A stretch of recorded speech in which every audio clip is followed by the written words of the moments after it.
Come on, meet me on the dance floor. Come on, baby, I can give you much more tonight. Vernier Scalper. Willkommen auf meinem YouTube-Kanal und ich bin Vernier. Today we'll be telling out Grave of the Fireflies.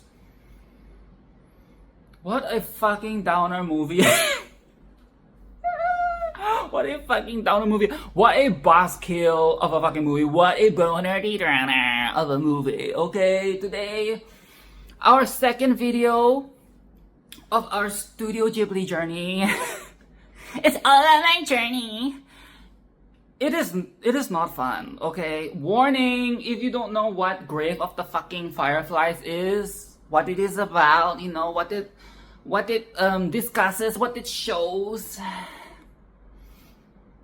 It is dark, okay? It is very dark. It is a war film. I will even say drama, like this is full on like war film. Okay, that's like Schindler's List, you know, type situational. Like it's not fun. It's not fun. It's not cute. It's not whimsy. It's not magical. It's not. Wow!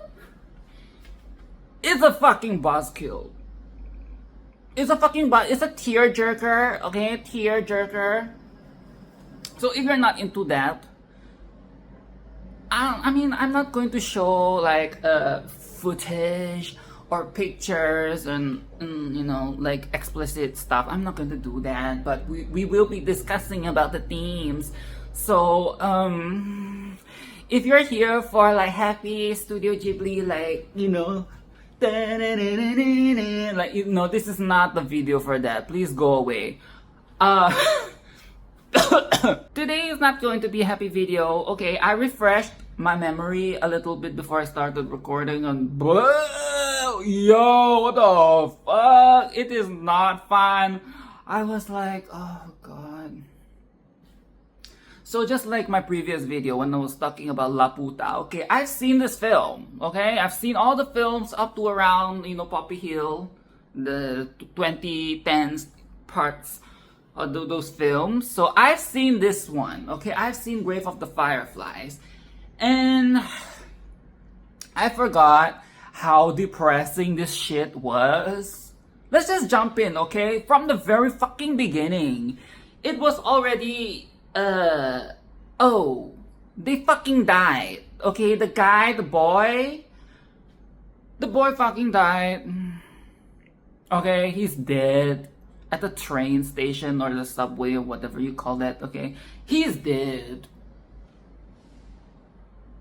Already is so depressing. Oh my god. And then we have this thing. Okay, so when I watched this for the first time, it was like, you know, it's kind of like a suggestion. It's not very explicitly, they don't tell us in our face, but you kind of, you know, you kind of assume based on the imagery and the way it's portrayed that he's dead and the sister is dead as well. So we're getting a bit of like a flashback, you know, we're seeing their point of view as like the, we're seeing the past, but we're also seeing them watch their past or relive their past as ghosts, you know, or phantoms, whatever you would like to call them, you know, but they're dead.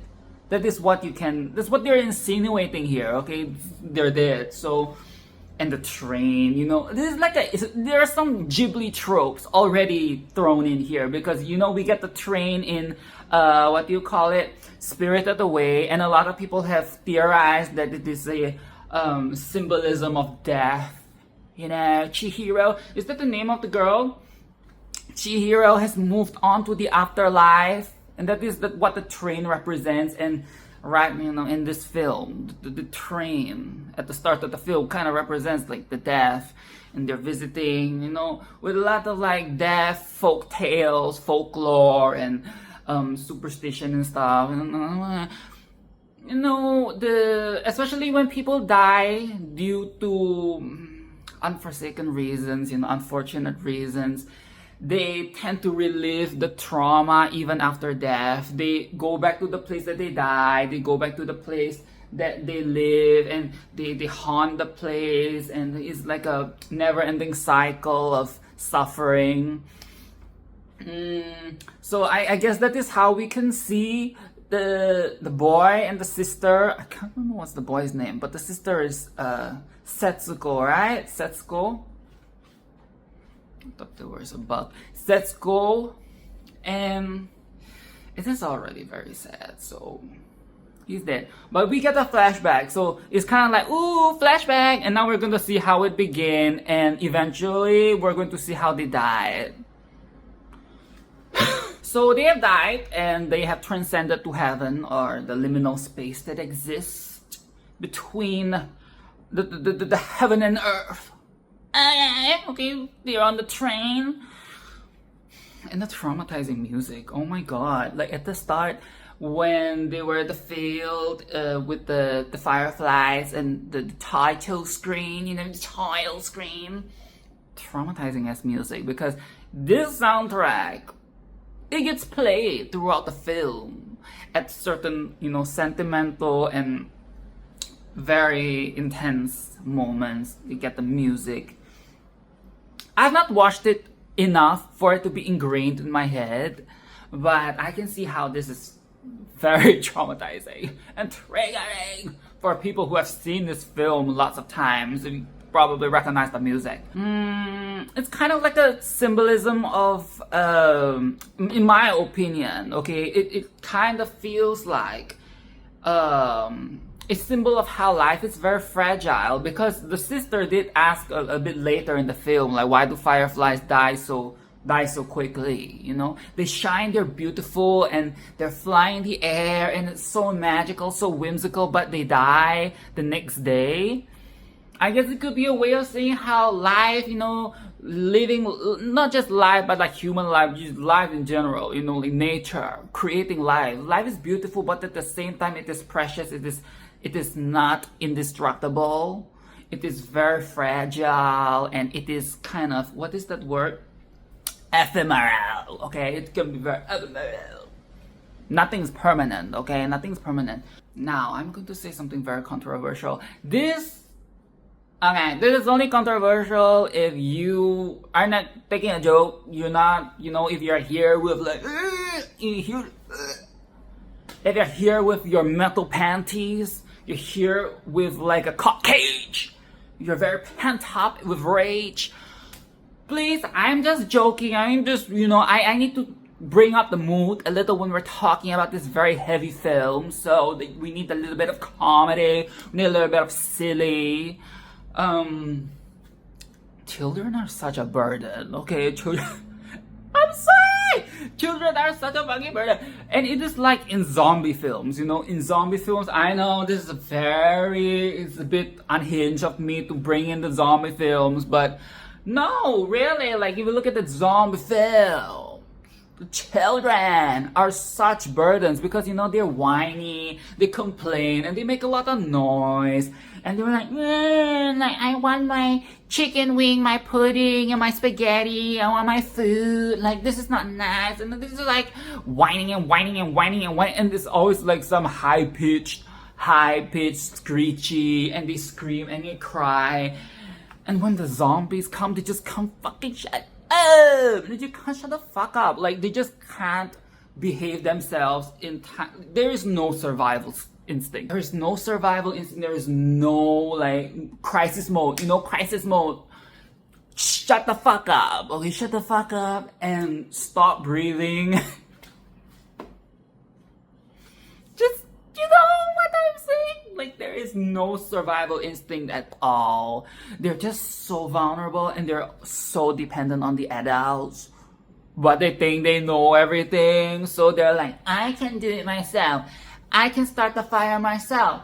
I want to be able to do that. I want to use the knife. I want to use the lighter. And I guess at some point the adults have to teach the children how to survive, you know, teach them how to make the tools and use the guns and defend themselves. But and in this case of the war, okay, very contentious subject, they're burdensome. They're burdensome. But you know what is the thing about the burdensomeness is that it is not their fault. Okay, the children are not. They always say like, oh, women and children very vulnerable. But why? Why are they vulnerable? Because of the man. Okay, because of the man. I feel like even as a child, like the way I've been taught by, you know, school, education, and the media, I don't know, say like the women and the children are the vulnerable. I mean, I get it when we're talking about people who are, you know, physically disabled and the types of things, you know, and like physically, they are people who are like elderly, they need help and stuff. But when it comes to like women and children, a lot of times it's like, it is because of the man. It's because of the man. They're only labeled as this because, and in this situational, we have the war, right? And the war is by what? It started by the man. Started by the stupid man. Like, it is such a man thing to start a war. Like, violence, you know? It is such a man thing. And I'm not saying that men are the only people who are capable of violence, but who are the people running the countries?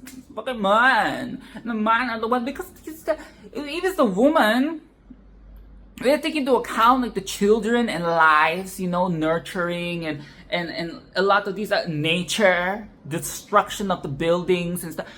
But when it comes to the man, it's like, why there isn't that sense of heart? I don't know. Like it's almost like it's emotionally stunted, you know. They don't think about all these other variables that are more important than just money and land and property and control.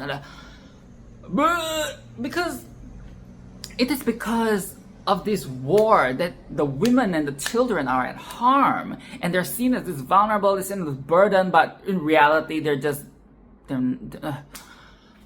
oh, it is just such a man thing. You know, like, daddy's angry. Okay, like, daddy's mad. Okay, daddy's mad, so now we will have to endure an awkward car ride home, okay? Dinner is gonna be awkward because it's going to be this impending, like, doom, intense, like, silence. Like, dad doesn't want to speak, you know?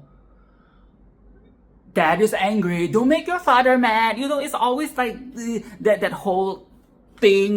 I don't want to say trope because that is just a harsh reality. It's always, oh, dad is angry. You have to be careful. Now we have to walk around eggshells. Everybody has to like not temper the man. Oh, so stupid. So stupid. So stupid. And I would love to, you know, my I do not have experience of a dad that is like very barbaric or very cold. Okay, I do not have that experience, but I do have that experience of a dad that is angry and we have to walk around the eggshells.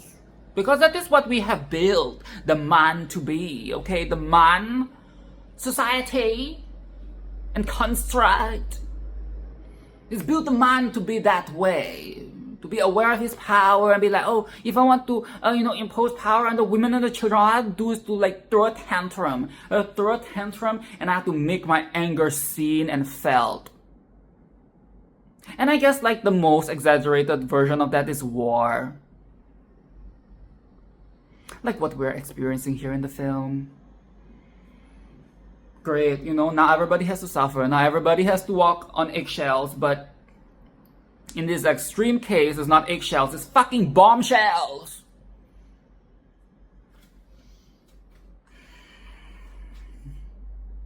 It's fucking mines. So yes, this is the reality of this film, and but let's bring it back up, okay? The children are fucking annoying. The first time I watched this film, I felt so heartless because I was telling myself repeatedly, stop being such a mean person, because I don't really like kids. So I really had to put my biases aside.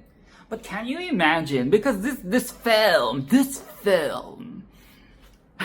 the child is, you know, Setsuko, Setsuko is portrayed as a very, you know, she's nice, she's cute, she's not a brat, okay? But can you imagine if this child was a brat? It would be very difficult for me to, like, empathize with her. But because she is so, like, innocent and likable, and just, she's very pure, you know, she's very pure. She loves the brother, she loves the mother and everything. So it is not that big of a challenge to empathize, okay? I'm not that heartless, but I still get annoyed sometimes when she's like, you know, like, she's not sensing the severity of the situation, but at the same time, I get it. She's a child, she does not know any better, so...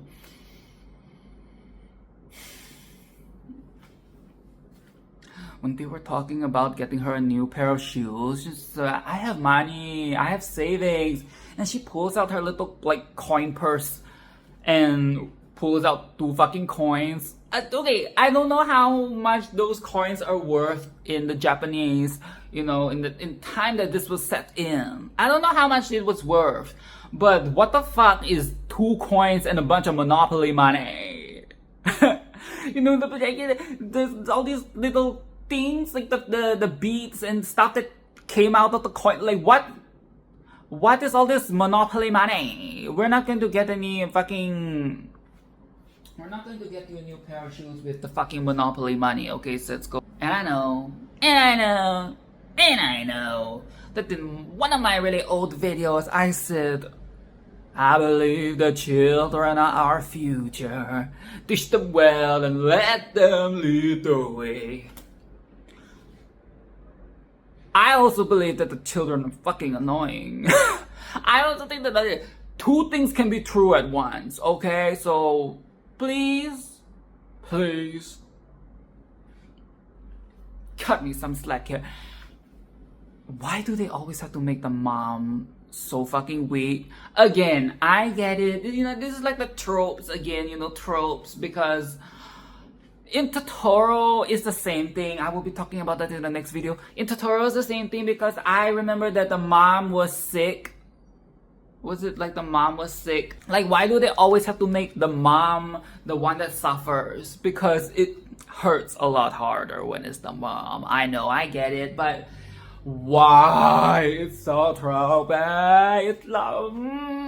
It's always, they had to nerve her. They nerved her. Like, they always have to make the mom as sick as possible, as handicapped as possible, as oh god. And when they showed the mom, oh my god, when the boy had to go to the hospital, or what do you call the place where the, you know, the camp where the mom was at. Oh, I was dreading it. I knew something bad was going to happen, and they revealed that the mom was injured. It is not going to be like some minor burn. It's going to be some very scarring shit. And it was, okay? She was fully wrapped like a mommy, okay? It was giving mommy. It was definitely giving mommy. This is so inappropriate. I'm sorry. We have to laugh. We just have to laugh because it was giving sarcophagus. Stop! It was giving sarcophagus. It was giving fucking hieroglyphics.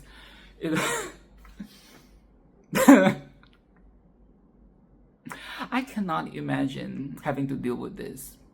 That is so fucking traumatizing. I've dealt with situations where my mom was, you know, not well, injured maybe, but oh my god. And the thing is, you know she's not going to survive. She's not going to survive. That is really bad injury. They probably don't have enough resources to help everybody as well. She looks beyond repair. She looks beyond repair. They done fucked her up. She's nerfed. They really nerfed her. And he's making the decision to not tell the sister about the mom, which is, oh no, oh hell no, this is not, ooh, this is not going to be good, okay? This is not going to be good. And you know, as humans, we like to have a little bit of hope, even in deep despair. We like to think that maybe she might pull through, maybe there might be a miracle, you know, a kiseki. No. She fucking died. They took her body and they burned the fucking the maggots that were already on her body. And to hear, there is something very heavy and intense about hearing doctors or medical people, funeral people talk about the dead. Or more specifically, talk about your dead relative.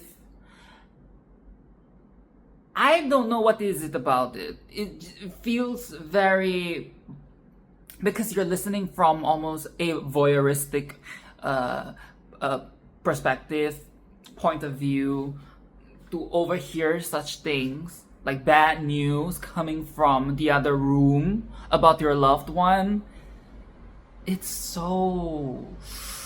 Ooh, it's like a very heavy... It's one thing to see, but there's another thing to hear in passing from another person, like, oh, she's not doing well, she's not going to make it. I don't know what is worse, to hear it in passing versus for them to tell it to your face. But in this situation, he is looking at his mom as they're carrying her out. And they gave him the ashes, and he has the whole, like, the box, and... Oh my god, and he's keeping the secret from the sister for the rest of the film. And at this point of time, I checked the duration of the film. We have 1 hour. We still have 1 hour! And we have to keep that secret for the next hour. Oh. Oh, hell no. This...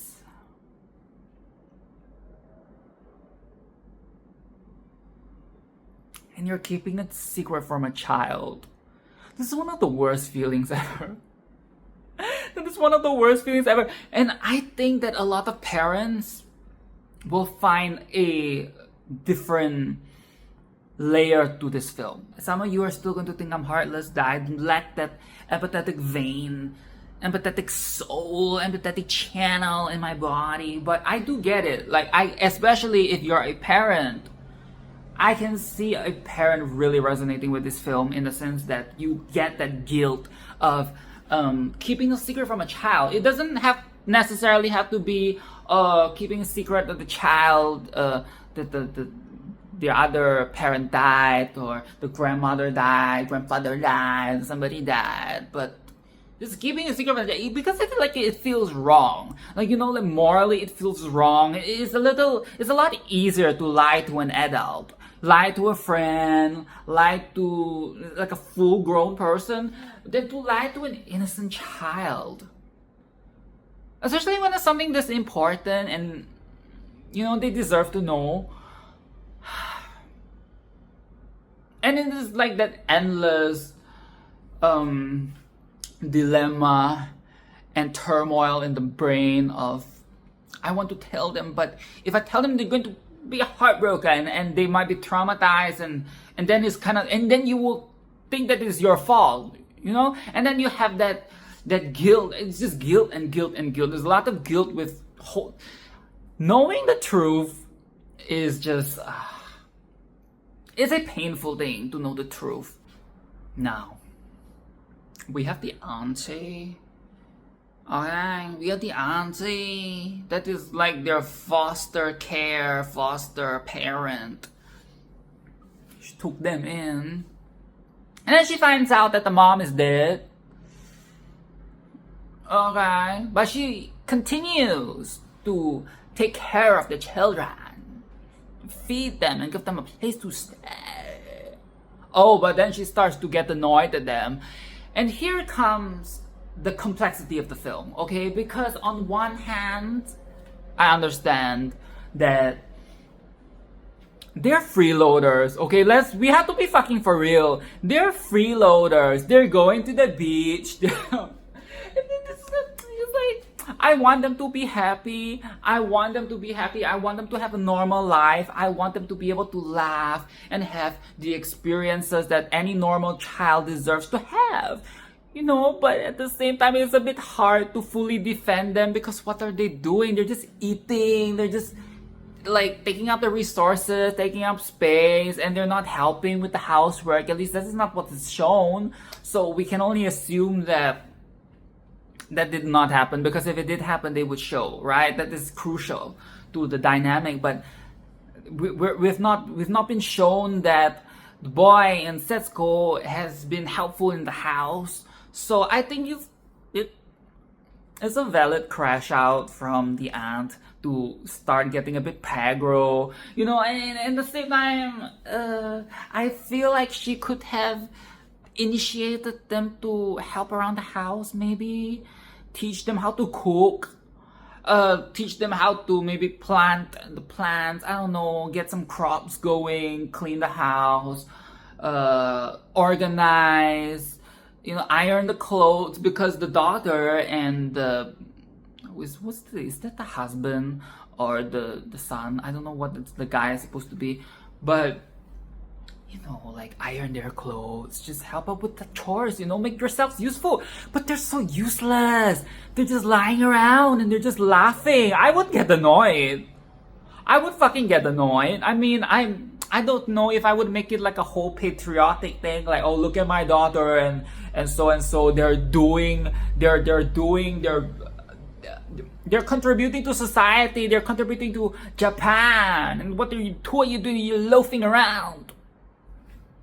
I don't know if I would bring in the whole patriotic aspect to my pegroness, but I think it's a valid crash out, even if she's a little bit of a bitch.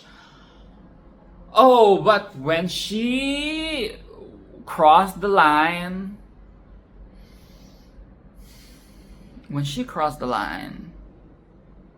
and by crossing the line, I mean, when she got so annoyed with them and was like, oh, you always run to the fucking shelter. If you're so afraid of dying, why don't you live in that fucking cave? Yo, that was the moment that my jaw was like,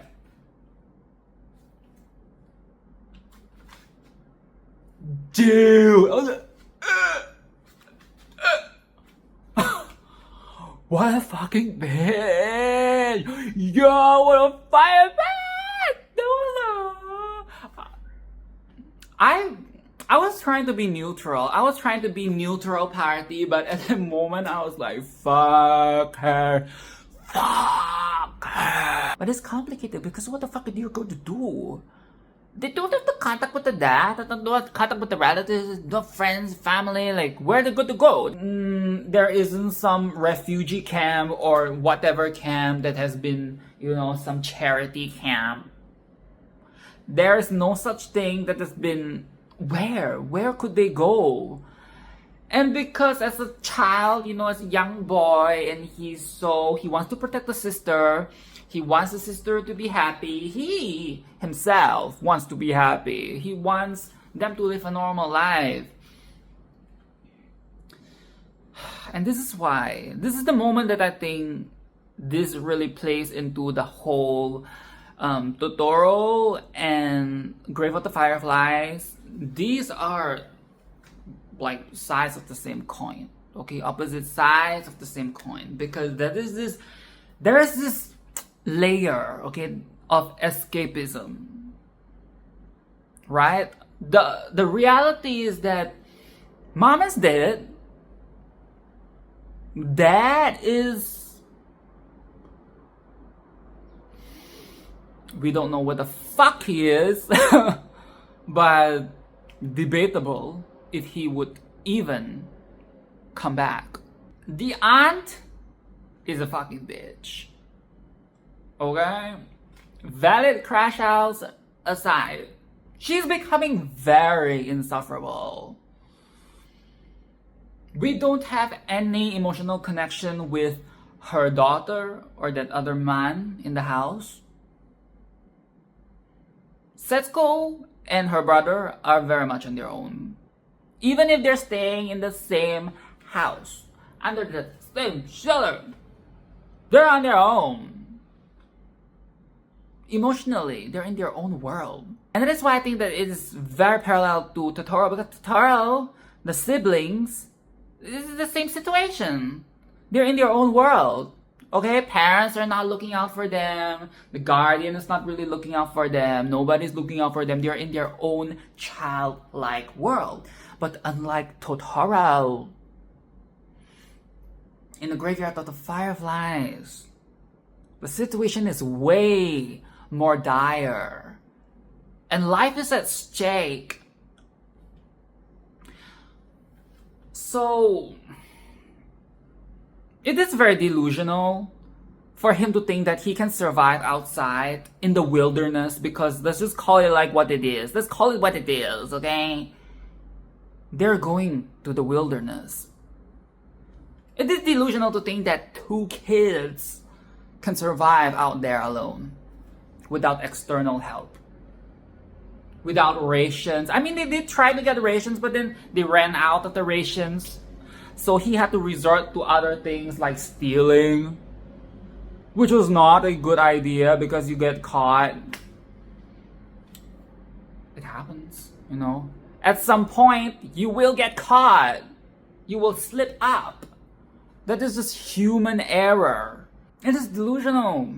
It is delusional, it's not realistic, but at the same time, we have to remember that they're children. And it's sweet, you know, they live in that fixer-upper as that fixer-upper as cave shelter thing. It's cute, it's sweet, it's nice. This is their little safe haven. This is like Lord of the Flies. This is their sanctuary. They're safe in nature. Nature is going to protect them. And nature is going to show them the fireflies.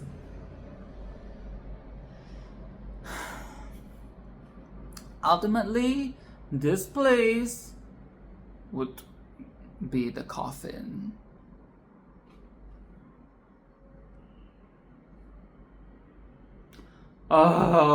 And of course, the fantasy does not last forever because the fireflies die. You know, earlier in this video, I said that Setsuko brought up how she asked his brother, like, why the fireflies die so quickly. Because they were having so much fun with the fireflies, you know, the night before, and like, wah! And next day they wake up and they're dead. And Setsuko is making a grave for the fireflies, and she asks the brother the question, and she also brings up the mom. She knows that the mom is dead because the aunt told her. The aunt told her. Of course she did. Of course she did. But again, it is very complex. It's very complex. It's very conflicting because Setsuko deserves to know. She deserves to know that her mom is dead.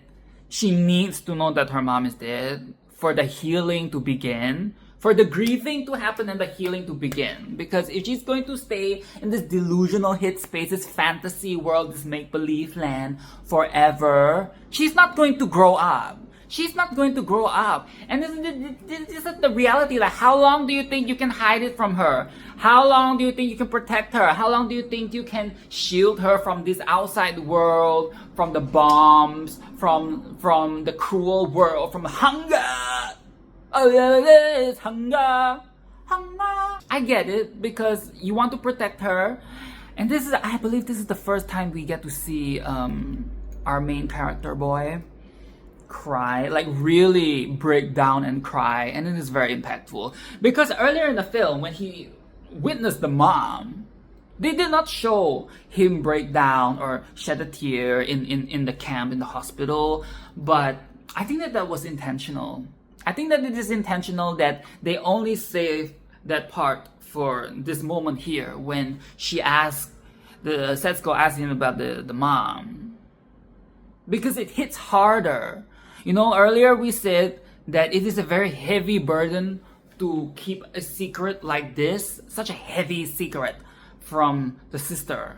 And now, not only did the sister not only did the truth like reveal itself, but he didn't tell the sister himself. The sister learned it from another person, and now he feels this additional guilt. Oh my god, it is. And I think that is what makes this breakdown even more powerful than if he were to, you know, tell the sister himself. Or if the crying scene was earlier part of the film. I think that this is a very powerful choice. Again, what did you think? Did you really think that you could hide it from her forever? Or did you think that you can hide it from her for long enough such that the hurt wouldn't hurt anymore? Like maybe a couple years from now you reveal that, oh, actually mom is dead. Do you think that she might hate you even more? It is actually kind of better to tell her earlier. Like, what if the war were to pass and dad comes back? He doesn't. Dad comes back, you know, yay! Like, we get to celebrate. And then you tell her. Isn't that worse? So it is very complicated. There's all these very tiny different elements, you know, the secret, the fantasy, the bitchy on, and the war, and the dying sequence. The dying sequence, when we're just waiting for her to die, she's fucking dying. She's all up in the cave, like, barely moving, you know, twitching, refusing to eat the food, and diarrhea. Again, I get that he's a kid, but come on. Why do you think the shit is liquid? She's not eating. She's not eating. You're just having a little bit of rice, and you don't have meat. You don't have nutrients. You don't have like fresh fruit. And again, it's a very complex type of discomfort and sadness that you get from watching, because this is a child. Like, I can't blame the child for not being able to take care of the sister. He's already doing a very good job, because if I were in his shoes, I think I would have like I would have been so selfish and irresponsible. I would have taken myself out. I don't think I would be able to last that long. I know. I would fucking I would be on my knees. I would be bootlicking. I would be like, give us food. You know, I wouldn't have this ego. But I've read somewhere that the ego is also to play with the whole like patriotic, and you know, he has that disbelief when he found out that Japan has lost, the Empire of Japan has lost the war. There was that disbelief, and everybody was just like, what's wrong with you?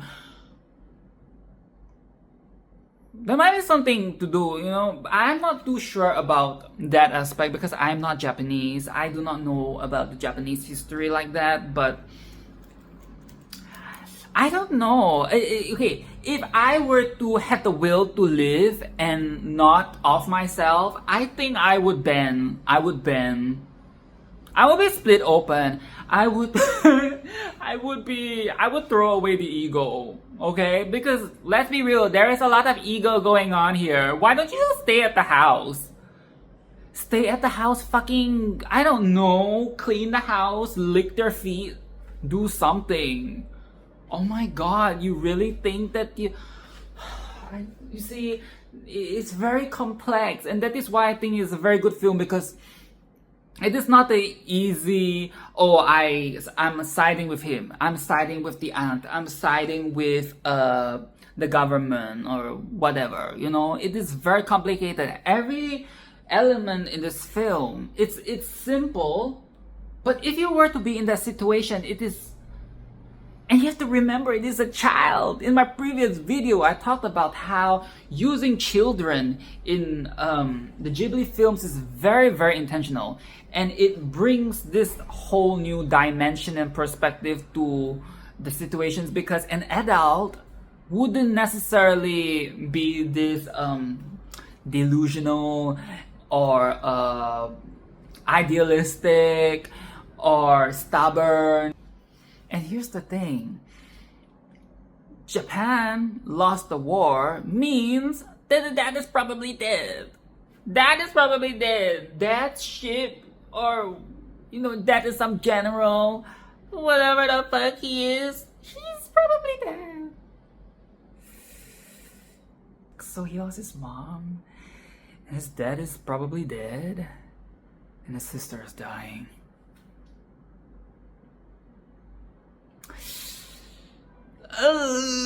I think that a more artsy film, because I believe that this film is positioned in the way that it is very realistic, and it's not like fantasy. It's not really an allegory. It's not romanticizing the war. It's not romanticizing the story, because this is based on a true story or inspired by a true story, you know? So there isn't a lot of fluff. There isn't a lot of flowery elements in this film. I would say that an artsier film would try to show his descent into madness, like hallucinating, and especially when he's dying, because he eventually dies, right? So they might show that part of the experience a little bit more. But in this film, that is very much unseen. But it is something that you can assume that is going on in the mind. He's going crazy. He's going crazy. He's losing everything. He's losing everything. There's no more will to live. His sister is the only thing that's keeping him together at this point. Because he's definitely not living for the aunt. Definitely not living for the aunt. Definitely not living for being a fucking soldier. He does not have any dreams, you know. We don't get any hint of, oh, my aspiration is to be this and that. We don't get that, or not that I've really noticed or remember. It makes it even sadder. And speaking of hallucination, in the sister's final moment, she's talking about how she thinks the Monopoly money are sweets. The Monopoly money, the beads. She's eating the beads. And she thinks that a rock is an onigiri. And she's offering it to the brother. Like, here's some onigiri, and here's the fucking bean paste, which is just some dirt, I assume. Oh my god. I know that this film is based on a real autobiography about guilt, about not being able to care for your sibling, watching them die. But contextually, I think that this is a very anti-war film, because you're experiencing the effect of the war from the vulnerable perspective, okay, from the perspective of the innocent people who are not involved in the fighting. And I'm not saying that the fighting people don't deserve any empathy, but you know what I'm saying. I'm talking about, again, the women and the children. The people who have to be included in this mess. You know, like the men, they like to fight. Why don't you fight in like the soccer field or something, you know, like in a force field and just contain everything inside? Why must it be and like just destruction? Oh, like we have to destroy everything. Nobody can survive. Nobody, like, what? And this isn't that far in the past. This isn't like 18th century or medieval times. This is the 1900s. And there is a war going on as we speak. Why? Why is this again? It's the man. It's the man. You just cannot do things like civilized in a civilized manner. Have to be fighting, to be destruction. And it's because the man. Everybody else has to suffer. Everybody else has to fucking clean up the mess. Everybody else has to get mad at each other for not playing their part, for not doing this and that, for not talking, for not speaking out. You don't have to go to all this fussing. It wasn't for the man.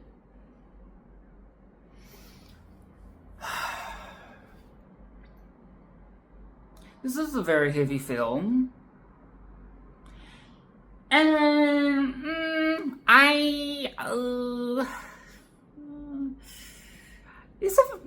films like this is very, you know, I think it is a good film to recommend for people, you know. I think it's a good film to watch.